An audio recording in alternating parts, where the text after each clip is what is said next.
Hello, ladies and gentlemen. My name is Wise Dragon 2012, and I decided today to make a video about what it was like growing up in the scouting program as a non-Christian black gay individual. So, before I get started, I want to make mention of the fact of two things. First off, that I'm an Eagle Scout and a vigil honor member of Scouting's Honor Society, as well as my boyfriend is also an Eagle Scout. It's important to note that. Um, so we're gonna hop right in, and I hope you enjoy. So the first thing I want to talk about was being black in scouting, and the reason why I want to start here is because there's kind of this quiet, very subtle racism in the Boy Scouts of America. Now, back when I was a youth in scouting, back from 2002 until well, whenever it was I turned 18, I can't quite remember to be honest. Um, I attended a lot of training. And one thing I seem to notice quite extensively is that if you ever watch a Boy Scout training video, it's a large group of Caucasian males and the one obligatory black guy,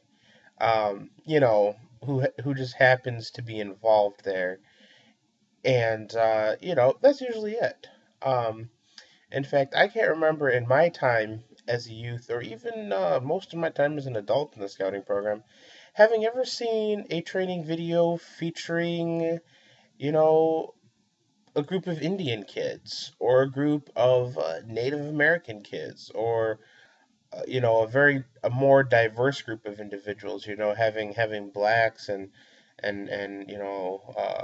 having African Americans and Chinese Americans and Japanese Americans and you know I've just really never noticed that in the scouting program, and I think that's kind of crazy.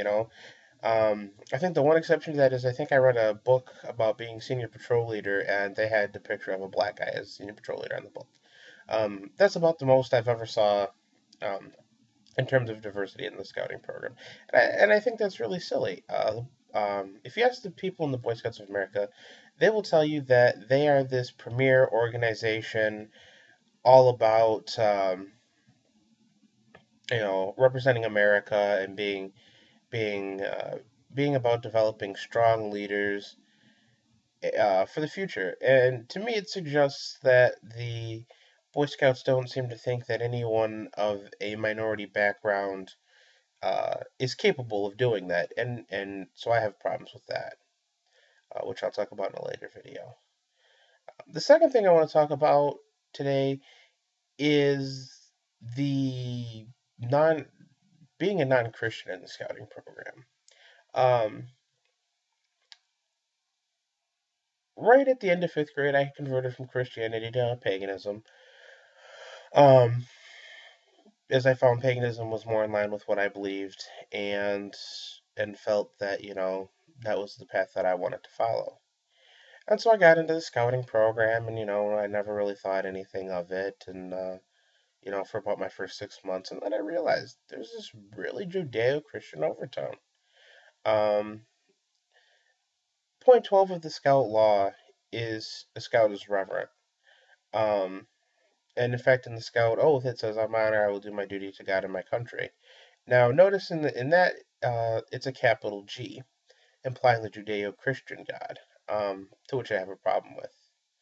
America is a nation of many faiths and of no faith. And I think for in order to be considered the premier, youth organization that represents America with the goal of building strong, great leaders for tomorrow, I think it's disingenuous to make that, to make that one a requirement that you believe in God, and two, to put God in the Scout Oath in that way.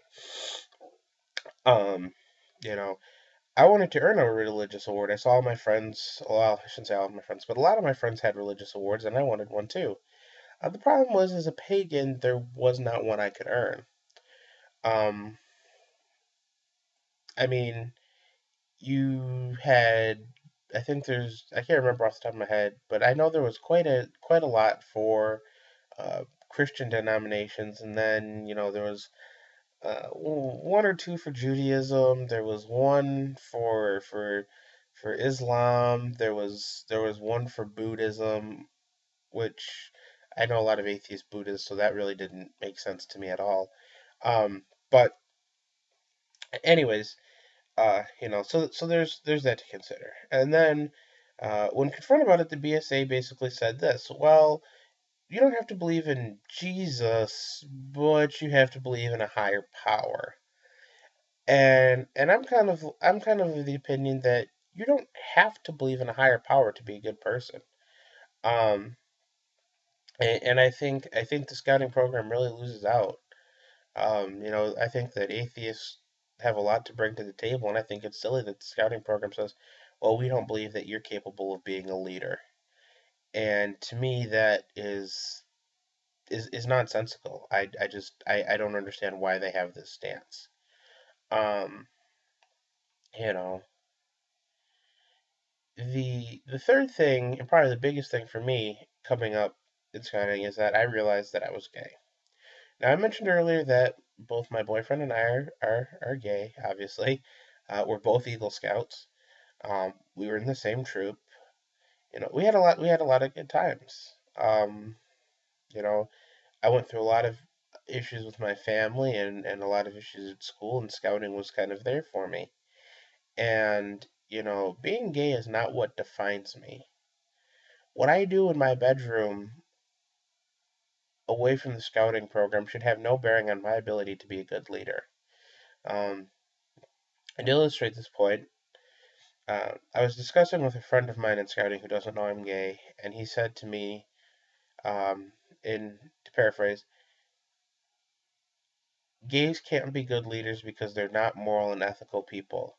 He's like, we disagree on position, Sean. He's like, but I respect you as a leader and standing up for what's right and what you believe in. Now, to me, that's kind of a kick in the nuts because obviously, hey, I'm gay. So, I took a little bit of an issue with that, but that's okay. I mean, stuff like that happens.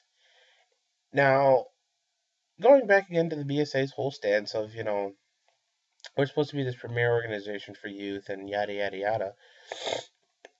I can't help but ask myself, how can you really be the premier organization for youth when you want to turn away homosexuals and you want to turn away atheists when these are some of the biggest targeted groups for discrimination and at some of the highest risk for winding up homeless, winding up, committing suicide.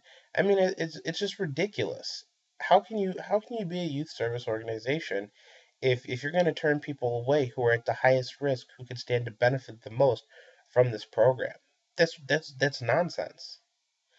You know, I have a lot of great memories in the scouting program. My friend Drew, my friend Ben, who got me into scouting, my boyfriend William, my friends Ryan.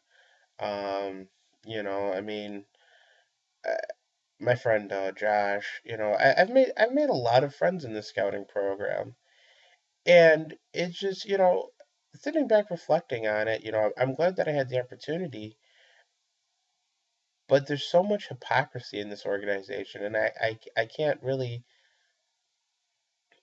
you know I can't even explain it. And that's just my take on it as somebody who's come up in the scouting program and kind of observed it. Like I said, Um, it's got some very racist, very bigoted, very homophobic undertones that, are right there beneath the surface. And if anybody, all they would have to do is scratch a little bit, and you'd find a flood more things wrong with the scouting program. That being said, I still support the scouting program. I still participate actively in it. Um, you know, and I just wanted to offer up a little bit of an inside perspective. I know a lot of people go out on the Boy Scouts of America and they haven't ever participated in it. So that's just my take. Thank you for watching, and hope you enjoyed.